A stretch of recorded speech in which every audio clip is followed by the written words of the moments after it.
Hər birinizi salamlayıram. Bugün sizlərə Kadeş müqaviləsini izah edəcəm. Kadeş müqaviləsi Misir dövlətinin tarixinə aid olan müqavilələrdən biridir.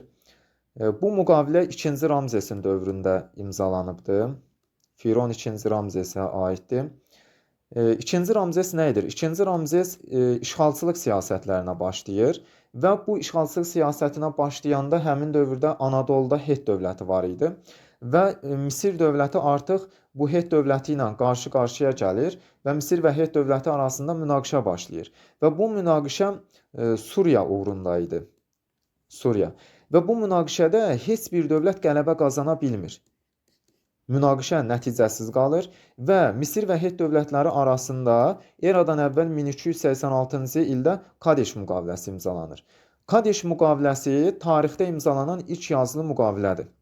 Deməli, Kadeş müqaviləsi eradan əvvəl 1286-cı ildə imzalandı, tarixdə imzalanan ilk yazılı müqavilədir. İndi isə müqavilənin şərtlərinə baxaq. Dedik ki, bu münaqişə Suriya torpaqları uğrunda idi. Deməli, Kadeş müqaviləsinin şərtinə görə Suriya torpaqları Misir və Hetlər arasında bölüşdürülür. Nəticədə Şimali Suriya verilir Hetlərə, Cənubi Suriya isə Misir dövlətinin tərkibində qalır. Sonra ikinci şərt nə deyə bilərik? Fələstin və Finikiya torpaqları yenidən Misir dövlətinin tabeliyinə keçir. Sonra Misir və Het dövlətləri bir şərtlə qoyurlar ki, xarici başqa dövlətlərin hücumu baş verəndə bir-birinə yardım edəcəklər. Yəni, tərəflər şərt qoyur ki, başqa dövlətə qarşı mübarizədə bir-birinə yardım etməlidirlər. Deməli, Kadeş müqaviləsi imzalandı Misir dövləti ilə Het dövlətinin arasında və 2-ci Ramzesin dövründə imzalandı. Eradan əvvəl 1286-cı ildə imzalandı.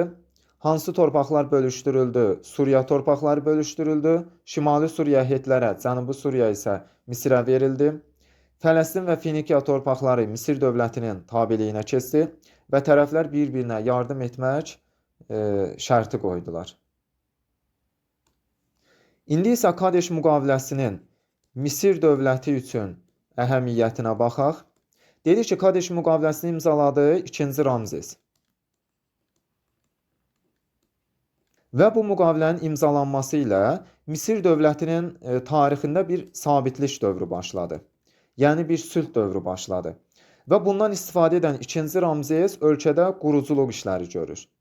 Bu işlərdə nədən ibarətdir? Məsələn, Misirdə, Nubiyada saraylar tikdirir, məbədlər tikdirir və Nubiyada öz şərəfinə, öz adına heykəl qoydurur. 24 metrlik heykəl qoydurur. Və bu sual topluya düşür. Nubiyanın xəritədə yerini soruşur. Bunu da xəritə üzərindən yadda saxlamalısınız. Deməli, 2-ci Ramzes Kadeş müqaviləsindən sonra baş verən sabitlikdən istifadə edir, quruculuq işləri görür və Nubiyada 24 metrlik heykəli qoyulur. Sonra artıq 2-ci Ramzesin vəfatından sonra Misirin mövqeyi Ön Asiyada zəifləyir və Misir dövləti artıq Ön Asiyada əvvəlki gücə malik olmur. Mövqeyi zəifləyir. Kadeş müqaviləsi haqda bunları bilsəniz yetər.